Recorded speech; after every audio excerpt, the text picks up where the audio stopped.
নমস্কাৰ any news 10 ষ্টুডিঅ'ৰ পৰা সকলোলৈকে স্বাগতম জনাইছোঁ আহক চাওঁ এই বিশেষ প্ৰতিবেদন এক ডাঙৰ খবৰ লখিমপুৰত কালিৰ দিনটোৰ উচ্ছেদ অভিযান চলোৱা হ'ল আৰু সকলোৱে দেখিছে কি ধৰণে আসলতে কঠিয়াৰ ওপৰত বুলডোজাৰ পৰ্যন্ত চলোৱা হ'ল বহু লোকৰ বাসগৃহ ঘৰ সকলো ভাঙি পেলালে বুলডোজাৰ চলাই আৰু ইয়াকে লৈ গৰজি উঠিছে বিধায়ক অখিল গগৈ লখিমপুৰৰ উচ্ছেদিতক সৰকাৰে মাটি দিব লাগিব বিকল্প হিচাপে মাটি দিব লাগিব কেৱল মাত্ৰ মাটি দিয়াই নহয় হিমন্ত বিশ্ব শৰ্মা সৰকাৰে যিসকল উচ্ছেদিত লোক আছে লখিমপুৰৰ তেওঁলোকক ঘৰ বনাবলৈ আনকি টকা পৰ্যন্ত দিব লাগিব সংবাদমেল সম্বোধন কৰিছে বিধায়ক অখিল গগৈয়ে আৰু অখিল গগৈৰ ফালৰ পৰা স্পষ্ট ৰূপত কৈ দিয়া হৈছে লখিমপুৰৰ উচ্ছেদিত খিলঞ্জীয়া লোকসকলক মাটি দিব লাগিব আৰু ঘৰ বনাবলৈ ধন দিব লাগিব হিমন্ত বিশ্ব শৰ্মা সৰকাৰে যদিহে মাটি নিদিয়ে বা ধন নিদিয়ে তেনেহলে কিন্তু আন্দোলন কৰা হ'ব বুলি ঘোষণা কৰিছে বিধায়ক অখিল গগৈ এই মুহূৰ্তৰ এই ডাঙৰ খবৰ আমি লৈছো ফুলপ্লেটৰ মাধ্যমত লখিমপুৰৰ উচ্ছেদক লৈ মুখ খুলিছে অখিল গগৈ লখিমপুৰৰ উচ্ছেদিতক ঘৰ বনাবলৈ ধন দিব লাগিব হিমন্ত বিশ্ব শৰ্মা সৰকাৰে কেৱল মাত্ৰ ধন দিয়াই নহয় ক্ষতিপূৰণৰ উপৰিও উচ্ছেদিতক দিব লাগিব বিকল্প মাটি এই মন্তব্য কৰিছে বিধায়ক অখিল গগৈ হিমন্ত সৰকাৰক 48 ঘণ্টাৰ সময় বান্ধি দিছে হিমন্ত বিশ্ব শৰ্মা সৰকাৰক 48 ঘণ্টাৰ সময় বান্ধি দিয়া হৈছে 48 ঘণ্টাৰ ভিতৰত মাটি দিব লাগিব আৰু ধন দিব লাগিব 48 ঘণ্টাৰ ভিতৰত দাবী পূৰণ নকৰিলে নামি পৰিব অখিল বাহিনী লখিমপুৰৰ শিঙিমাৰী আৰু এঙাৰখোৱাৰ উচ্ছেদক লৈ প্ৰতিক্ৰিয়া প্ৰকাশ কৰিছে এই মুহূৰ্তত বিধায়ক অখিল গগৈ সমান্তৰালকৈ পথাৰৰ কঠিয়াৰ ওপৰত যি ধৰণে বুলডোজাৰ চলোৱা হ'ল সেই কাৰ্য অমানৱীয় বুলি আখ্যা দিছে বিধায়ক অখিল গগৈ সেই সন্দৰ্ভত অখিল গগৈৰ ফালৰ পৰা কোৱা হৈছে সেই দৃশ্য দেখি আমাৰ কলিজা কঁপি উঠিছিল যেতিয়া বুলডোজাৰে কঠিয়াৰ ওপৰত চলোৱা হৈছিল বুলডোজাৰ চলোৱা হ'ল তেতিয়া সেই দৃশ্য দেখি কেৱল মাত্ৰ মোৰ নহয় কেৱল মাত্ৰ আমাৰ নহয় প্ৰতিজন অসমীয়াৰ কালি কলিজা কঁপি গৈছে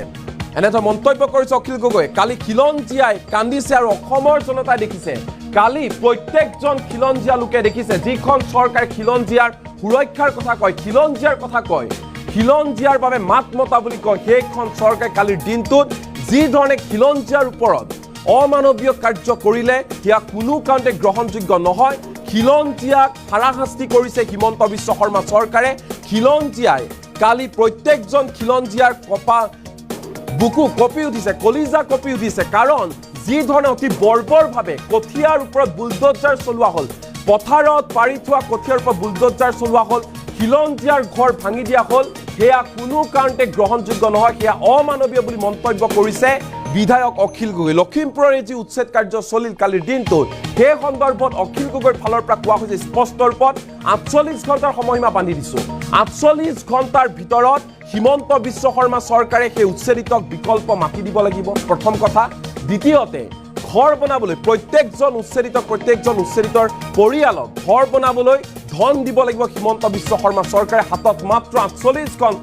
48 ঘণ্টাৰ ভিতৰত এই দাবী পূৰণ নকৰিলে নামি পৰিব অখিল বাহিনী পোনে আমি দৃশ্যাংশ দেখুৱাম এই মুহূৰ্তত কালি কি ধৰণে আচলতে কঠিয়াৰ ওপৰত বুলডোজাৰ চলোৱা হৈছিল যি দৃশ্য দেখাৰ পিছত সমগ্ৰ ৰাজ্যতে ব্যাপক প্ৰতিক্ৰিয়াৰ সৃষ্টি হৈছিল এই দৃশ্য আপোনালোকে ভালদৰে মন কৰক এনেধৰণে বুলডোজাৰ চলাই দিয়া হৈছিল পথাৰত কঠিয়া পাৰি থোৱা আছিল আৰু অমানৱীয়ভাৱে এনেধৰণে কঠিয়াৰ ওপৰত বুলডোজাৰ চলাই দিছিল প্ৰশাসন এই কাৰ্য কোনো কাৰণতে গ্ৰহণযোগ্য নহয় বুলি কোৱা হৈছে সকলোৱে একেমুখে ধিক্কাৰ দিছে চাওক কেনেধৰণে বৰ্বৰভাৱে এনেকৈ বুলডোজাৰ চলাই দিয়া হৈছিল প্ৰথমে আমি এই বিশেষ ভিডিঅ' ক্লিপটো আপোনালোকক দেখুৱাই আছো কেনেকুৱা লাগিছে এতিয়া আপোনালোকৰ দেখি কালি যেতিয়া আমি ৰাতি কথা তুলি আছিলো তেতিয়া আপোনালোকে আমাক উপনুঙা পেংলাই কিবা কিবি ঢেৰ কৈছিলে কিন্তু এতিয়া আপোনালোকে এতিয়া ক'ত আছে এতিয়া কমেণ্ট কৰি জনাব আপোনালোকৰ মতামত কি আৰু এনেধৰণে বুলডোজাৰ লগাই এফালৰ পৰা থাকিব লাগে পথাৰত ধ্বংসলীলা চলালে বাগান গ'ল বুলি কোনোবাই এনেকে কৰিব নালাগেতো কিমান দুখ লগা মৰ্মান্তিক দৃশ্য পথাৰত পাৰি থোৱা কঠিয়াৰ ওপৰত বুলডোজাৰ চলাই দিছিল ইয়াক কোনো কাৰণতে গ্ৰহণযোগ্য নহয় প্ৰতিজন অসমীয়াই কৈছে কঠিয়াৰ ওপৰত এনে পাৰি থোৱা কঠিয়াৰ ওপৰত যিধৰণে বুলডোজাৰ চলাই দিয়া হ'ল সেয়া অমানৱীয় আখ্যা দিছে আৰু এই যি ধৰণে লখিমপুৰৰ এই দুটা অঞ্চল শিঙিমাৰী আৰু এঙাৰখোৱা এই দুটা অঞ্চলত যি ধৰণে বুলডোজাৰ চলাই ঘৰ বাৰী ভাঙি দিয়া হ'ল তাত খিলঞ্জীয়া লোক আছিল খিলঞ্জীয়া লোকৰ ওপৰত এনে বুলডজাৰ চলাই দিয়া হৈছে বুলি অভিযোগ কৰিছে বিধায়ক অখিল গগৈয়ে আৰু অখিল গগৈৰ ফালৰ পৰা স্পষ্ট কৰি দিয়া হৈছে ৪৮ ঘণ্টাৰ ভিতৰত ধন দিব লাগিব সমান চোৱালকৈ বিকল্প হিচাপে মাটি দিব লাগিব স্পষ্ট কথা অখিল গগৈ ৪৮ ঘণ্টাৰ সময়মা বান্ধি দিছে অখিল গগৈ পোনে এই মুহূৰ্তত অখিল গগৈ সংবাদমেলৰ মাজলৈ লৈ যাব বিচাৰিছে আপোনালোকে নিজে কওক কালি ৰাতি যেনেকৈ আমি কঠীয়াখিনি তুলি আছিলোঁ বহুত কথা কৈছিলে নহয় এতিয়া চাওক ভাল লাগিছেনে আপোনালোকৰ এতিয়া দেখি চাওক বহুত উচ্ছেদ কৰি আছে কালি লখিমপুৰৰ শিঙিমাৰী আৰু এঙাৰখোৱা কালি আপুনি উচ্ছেদ কৰিছে আপুনি কৈ থাকে যে নহয় আপুনি অকল মুছলমান মানুহক উচ্ছেদ কৰে মিয়া মানুহক উচ্ছেদ কৰে কিন্তু কালিতো আপুনি লখিমপুৰত আমাৰ আহোম মানুহ 19 ঘৰক আপুনি উচ্ছেদ কৰি দিলে 19 ঘৰ আহোম মানুহকো উচ্ছেদ কৰি দিলে মই প্ৰথমতে লখিমপুৰৰ শিঙিমাৰী গাঁৱৰ আৰু এঙাৰখোৱা গাঁৱৰ উচ্ছেদিত প্ৰত্যেকটো পৰিয়ালৰ প্ৰতি সহমৰ্মিতা প্ৰকাশ কৰিছোঁ দুখৰ সমভাগী হৈছোঁ আৰু অসমৰ মুখ্যমন্ত্ৰীক তেওঁলোকক অনতি বিলম্বে ক্ষতিপূৰণসহ তেওঁলোকক বিকল্প মাটি প্ৰদান কৰিবৰ কাৰণে দাবী উত্থাপন কৰিছোঁ ৪৮ ঘণ্টাৰ ভিতৰত লখিমপুৰ জিলা প্ৰশাসন আৰু অসমৰ মুখ্যমন্ত্ৰীয়ে আৰু বিধায়ক মানৱ ডেকাকো সকীয়াই দিছোঁ ৪৮ ঘণ্টাৰ ভিতৰত যাতে এই মানুহবিলাকক বিকল্প মাটি আৰু এটা ঘৰ বনাবৰ কাৰণে পইচা ঘৰ ভাঙি দিয়া গৈছে আটাইতকৈ ডাঙৰ কথা পাৰি থোৱা কঠীয়াৰ ওপৰত আপোনাৰ জেচিবি চলাই দিছে কালি যেতিয়া সেই দৃশ্যটো দেখিছোঁ ফেচবুকত মানে আপোনাৰ কলিজাখন কঁপি গৈছে অসম চৰকাৰখন যে জনগণ বিৰোধী চৰকাৰ সেইটো চাবৰ কাৰণে কেৱল লখিমপুৰৰ সেই কঠীয়াৰ ওপৰত চলোৱা যিখন বুলডজাৰ সেইখন চাই দিলে হৈ যায় আৰু সদায় মুখ্যমন্ত্ৰীয়ে কৈ থাকে যে খিলঞ্জীয়াক মই উচ্ছেদ নকৰোঁ কালিতো খিলঞ্জীয়াই কান্দিলে লখিমপুৰত কালিতো খিলঞ্জীয়াই কান্দিলে গতিকে মই অতি সোনকালে লখিমপুৰৰ শিঙিমাৰী আৰু এঙাৰখোৱাত খোৱা উচ্ছেদৰ প্ৰত্যেকটো পৰিয়ালক ক্ষতিপূৰণসহ ঘৰ বনাবৰ কাৰণে মাটি আৰু টকা দিবৰ কাৰণে অসমৰ মুখ্যমন্ত্ৰী বিধায়ক মানৱ ডেকা আৰু লখিমপুৰ জিলা প্ৰশাসনক দাবী জনাইছোঁ লখিমপুৰৰ উচ্ছেদৰ মানুহবিলাকক ৪৮ ঘণ্টাৰ ভিতৰত ক্ষতিপূৰণ দিবলৈ কৈছোঁ নহ'লে আমি ধৰিব লাগিব সেইকাৰণে এটা সময় দি দিছোঁ তো আৰু মই একদম মানে আৰু এটা টেঙৰ বস্তু আমাৰ কি নাম এইটো আমাৰ ডেকা লখিমপুৰ MLA আৰু এটা একাত্ম মানৱতাবাদী মানৱ ডেকা তেওঁকো আমি সকীয়াই দিছোঁ যে আপুনি লখিমপুৰৰ ভূমিহীন সেই আমাৰ খিলঞ্জীয়া অখিলঞ্জীয়া যি আছে অসমীয়া মানুহ যি আছে আৰু তাত যি মানুহ চবকে তাতে কালি আহোম মানুহকেইজনে যেনেকৈ কান্দিছে এগৰাকী আহোম মহিলাই যেতিয়া হেন্দাংখন লৈ ঘৰ ভাঙি দিবলৈ লওঁতে হেন্দাংখন লৈ যে ওলাই গৈছে আপুনি দৃশ্যটো চাবচোন যি হেংদাঙেৰে আহোমে অসমীয়াই লাচিত বৰফুকনেৰে আমাৰ মোগলক 17 বাৰ খেদি দিলে আৰু সেই মোগলক 17 বাৰ খেদাটোৱে বিজেপিৰ মেইন এটা পলিটিকেল শ্লোগান শৰাইঘাটৰ ৰণ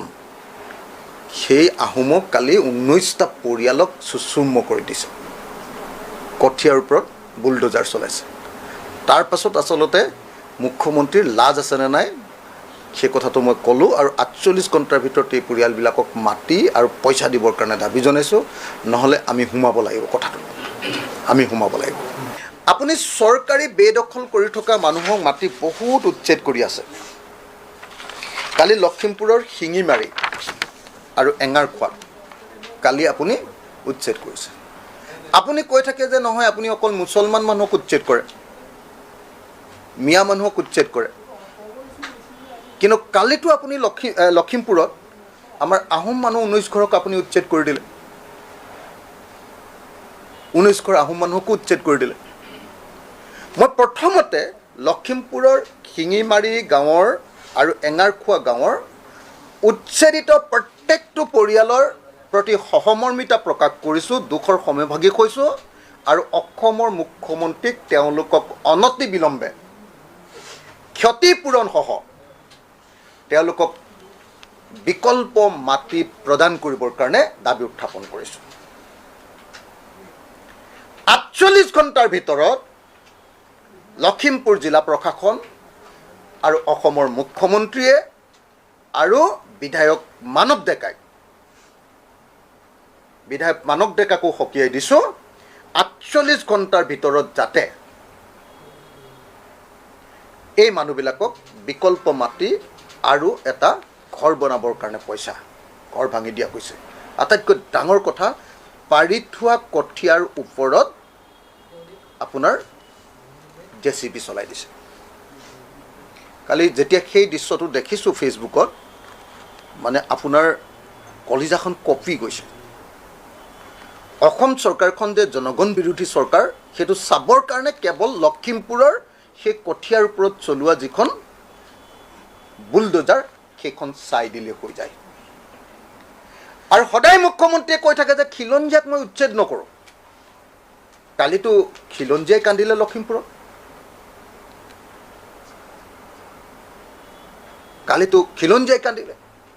গতিকে মই অতি সোনকালে লখিমপুৰৰ শিঙিমাৰী আৰু এঙাৰখোৱাত খোৱা উচ্ছেদৰ প্ৰত্যেকটো পৰিয়ালক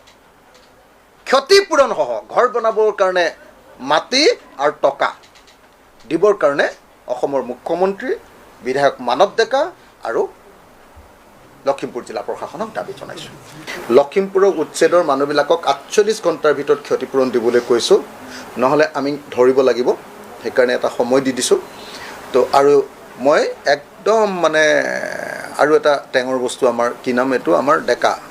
লখিমপুৰ MLA, আৰু এটা একাত্ম মানৱতাবাদী মানৱ ডেকা, তেওঁকো আমি সকীয়াই দিছোঁ যে আপুনি লখিমপুৰৰ ভূমিহীন সেই আমাৰ খিলঞ্জীয়া অখিলঞ্জীয়া যি আছে, অসমীয়া মানুহ যি আছে আৰু তাত যি মানুহ চবকে তাতে কালি আহোম মানুহকেইজনে যেনেকৈ কান্দিছে। ৰাইজ চাওক, এতিয়া আমি আধা ৰাতি কঠীয়া তুলি আছোঁ, মানে এতিয়া এয়া চাওক, মই কেমেৰা ধৰি আছোঁ, গুণগুণে কঠীয়া তুলি আছে। আমি মানে এতিয়া এনেকুৱা হৈছে, লাচিতে এটা ৰাতিৰ ভিতৰত গড় বন্ধা নিচিনাকৈ আমি এটা ৰাতিৰ ভিতৰত চৰকাৰী মাটি এয়া খালী কৰা নামিছোঁ। আৰু যিমানখিনি পাৰোঁ ৰাইজ আমি ৰাতিটোৰ ভিতৰতে মাটি খালী কৰি দিছোঁ। কাইলৈ ৰাতিপুৱা 5টা বজাতে গম পাবই নহয়, আৰু যি হ'ব ভিডিঅ' যোগেদি দেখাম যিমানখিনি পাৰোঁ। আৰু এতিয়া আমি চৰকাৰী মাটি খালী কৰাত ব্যস্ত দেই। এতিয়া চৰকাৰী মাটি খালী কৰা অভিযান। আজি ৰাতিটো আমি এনেকৈয়ে যাব, উপায় নাই। আপোনালোকো নাহিলে আমাক সহায় কৰিবলৈ। এনেই খালি আপোনালোকে কমেণ্টত কাজিয়া লাগি থাকিলে, বিজেপি কংগ্ৰেছ কৰি কৰি কৰি কৰি কাজিয়া লাগি থাকিলে। এতিয়া আমাৰ পৰিৱেশটো দেখাই দিয়ে আমি কিমানখিনি চৰকাৰী মাটি খালী কৰি দিলোঁ। এতিয়া আমি ৰাতি হ'ল, এইবোৰ দিছে ন, গোট খাই যে আছে, এইবোৰ হ'ল কঠীয়া।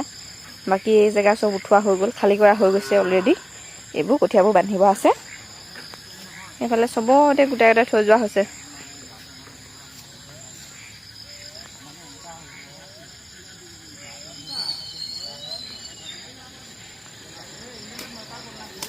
গোটেই জেগা এইখিনি খালী কৰা হৈ গ'ল। ইমান ধৰিব নোৱাৰিব, আন্ধাৰ হোৱাৰ কাৰণে মায়ে বান্ধিবলৈ আৰম্ভ কৰাই নাই। ইফালে ৰছী বনাই আছে আৰু এইবোৰ য'ত য'ত অলপ অলপ নীলা নীলা সেউজীয়া সেউজীয়া দেখি আছে, সেইবোৰ হ'ল কঠীয়া। ইমান বেছি ধৰিব নোৱাৰে, বহুত দূৰলৈকে আছে, বহুত দূৰলৈকে আছে। এইবোৰ চব খালী কৰা হৈ গ'ল। এতিয়া বহুত বাকী আছে, একদম বহুত দূৰলৈকে বাকী আছে। অলপ তুলিছোঁ, সৰহখিনি বাকী আছে। মানে 10 ভাগৰ এভাগ মানহে তুলিছোঁ চাগে কঠীয়া। এতিয়া উপায় নাই, গোটেই ৰাতি এনেকৈ লাগি থাকিব লাগিব আৰু আমি। কাইলৈকে যিমান পাওঁ খালী কৰি দিবলৈ চেষ্টা কৰিম, বাকী ৰাতিপুৱা জানিব নেকি? বাকী চৰকাৰৰ ওপৰত এৰি দিছোঁ আৰু যি কয় কৰিব। আমি যিমানখিনি পাৰোঁ সিমানখিনিহে কৰিব পাৰিম। দেউতাক লৈ গ'ল।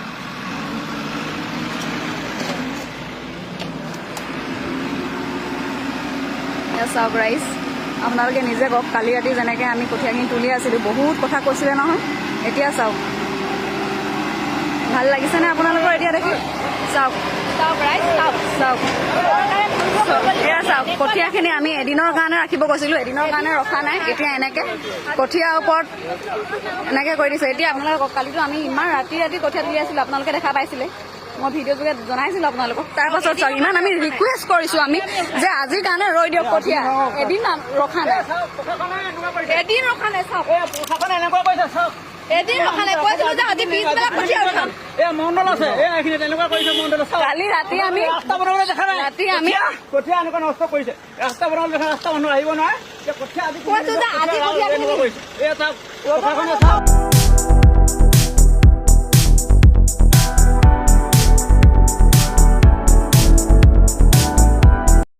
The report, any news 10.